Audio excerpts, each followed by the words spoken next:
Ka balang presbyterian kesegolong mene kesengi ka karsanterik menai bakandai arajar pusau. Kalapan kuburam ya arngot ki dikot komiti balang. Kata imestar El Sosyang, bat imestar LB kadosau. Ki baladap arpusan senam, kajeng syakri jongki, kum ki dikot komiti balang, jongka balang presbyterian kesegolong.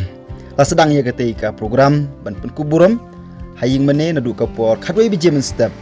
La peniat ya kata ka program da u chairman jongka balang, itu ben besan HM Nonglang. Layok ban pule bat duai dari Mr. HL Lengkoi.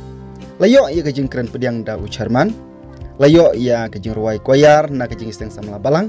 Layok ru ia kajing keren lengkot na kabalang da itu memesan HP kadosau. Layok ia kajing keren na i pastor chat i pastor DR marngar. Hadin nang ta layok ia kajing ai subha ia kibasya pun kuburam. Kata ia Mr. El Sosyang bat Mr. LB kadosau. Da ikong sero nongrum, bat ikong selina nonglang. Layok ru ia kajing keren lengkot, na kibai syak pun kuburam, baru arngot. Layok ia kajing duai, kepakerpang, na i pastor keke karsenteo. Layok ia kajing keren kublai na ucarman, bat hadin kata, layok ban penuai no, ya katai, ka program pun kuburam, ya kita kidi kot kumti balang.